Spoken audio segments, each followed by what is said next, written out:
clearly a joke. We joke about it all the time. We make jokes like that all the time.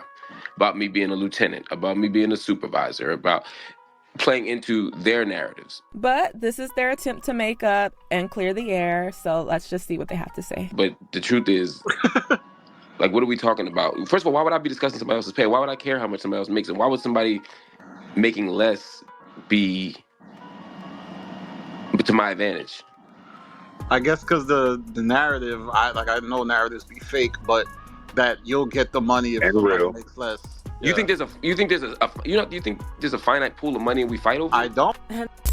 Oh my God, you people. My babies, my rebels. That's a lot. That's a lot.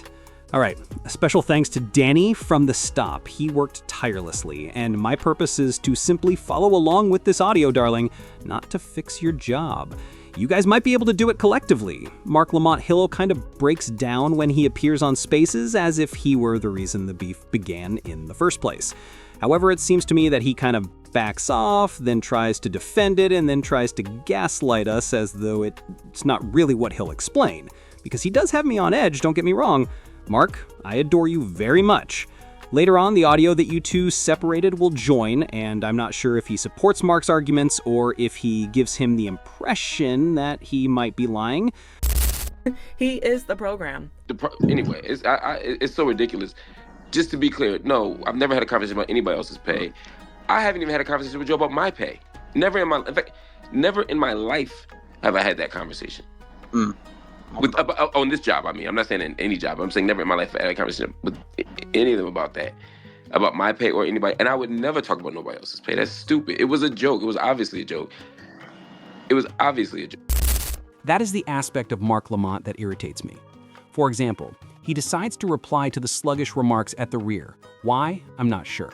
However, only those in the back are claiming that all of their funding comes from this enchanted billion-dollar basket, Marc's primary issue. Some commentators hold the opinion that if one person receives a higher salary, then another person receives a lower salary. The idea that if one person's pay is declining, then no one else can earn a little bit more. Since Marc won't say it, I'll just speak for him because he feels like it's his time up there. Marc believes that his time up there is far more valuable than Flips, Ish's, and Ice's combined.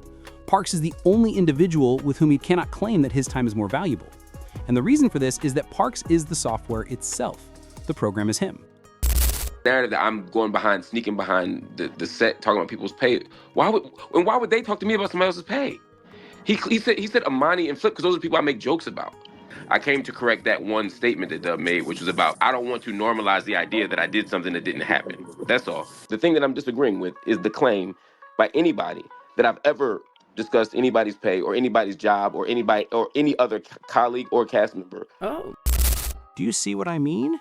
It is a joke at times and not at others. There are times when it's coy and other times when it's no. Let's see, people like to run with stories, so allow me to correct the record. Okay, there. All right, you got it. No. That's crazy. You know the difference between me and I didn't bring it up, he brought it up. It wasn't, I didn't say give me their money. What I said was I need more. The rest of the shit ain't my issue. You know, for the team, I'm a team player. The money. That's the only part. That's the only part right there. Players. So you got what? That's the point that I made, that he was asking about his money. Marc, true.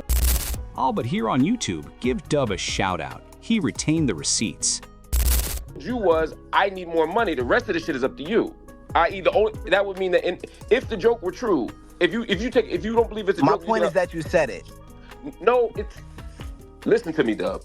What I told him I said was I need more money. That end of the sentence. That's the quote that I'm saying I said to Joe. That has no mention of anybody else. How would I need more money suggest to you that I said something to somebody else about somebody else? 4 words. I need more money. I said all I said was I need more money. Period. I think that was a clear point to make. That I understand why he made it, but it was a bit strong, my man. I'm gonna keep it a buck.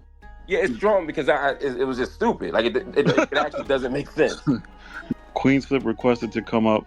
Yo, Marc, what up, Marc? Yo, what's up, homie? I'm chilling, good hearing you. Listen, I just want to shout out to y'all. I just want to say this, man. Like, sometimes it's just taking a joke or what was said out of context, and that's what I did. And we got to call it for spade to spade. That's it. Not, I'm gonna confess something to y'all.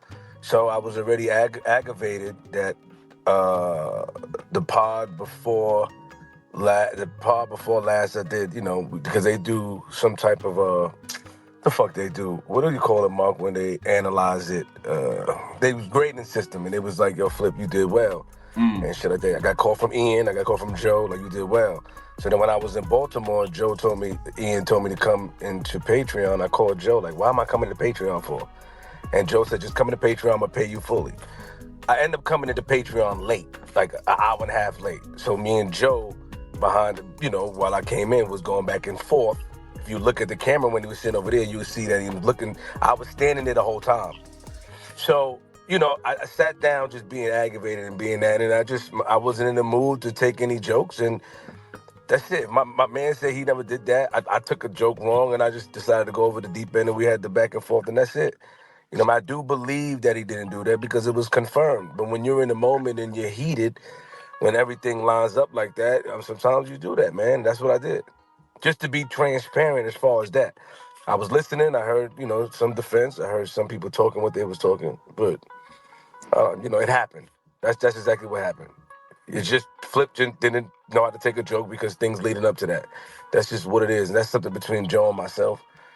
And that's what I got to say for saying that.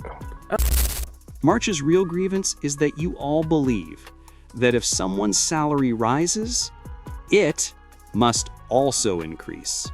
And that is everything. Marc will embellish it and give the impression that equality is the main focus. Whether his salary rises or falls, it makes no difference to him. Let's call it what it is, though. He does not want the idea that he should be paid more while others should be paid less to spread about. He despises that specific story. Watch him attempt to tidy it up. All right, there you have it then. It appears that Marc Lamont Hill and QueenzFlip have put an end to their feud. We need to be in charge of the story, even if it's only to let QueenzFlip cool down for a while. Particularly when it comes to money, we cannot allow people to believe that Joe and his team are incompetent. Additionally, I am aware that some people find Joe funny. His former coworkers may be giggling the most because they're simply saying, "I told you guys so." Flip A, Marc, you guys are now arguing about who ought to get paid more. That's not the case, and Marc wants you to know that. All right, folks, I'll make sure to piece some of these codes together when additional details become available. I really need your assistance because there is a lot of deciphering involved. Please let me know in the comments if we're headed in the correct direction. Join this channel by subscribing. Over here, we're assembling an absolutely stunning workforce, and the numbers are growing daily, you guys. Although I have no idea what's going on, I believe that this staff will finish it. We will investigate the reason behind Melissa Ford's exclusion from the podcast. We will investigate the relationship between Melissa and Marc Lamont, and we'll find out the truth about Joe and his neighbors if that was related to her absence from the pod. Is the legal action still ongoing? Does that current legal action have anything to do with Melissa Ford? Or was the real cause QueenzFlip? And with his most recent altercation with Marc Lamont Hill, is all of that becoming clear?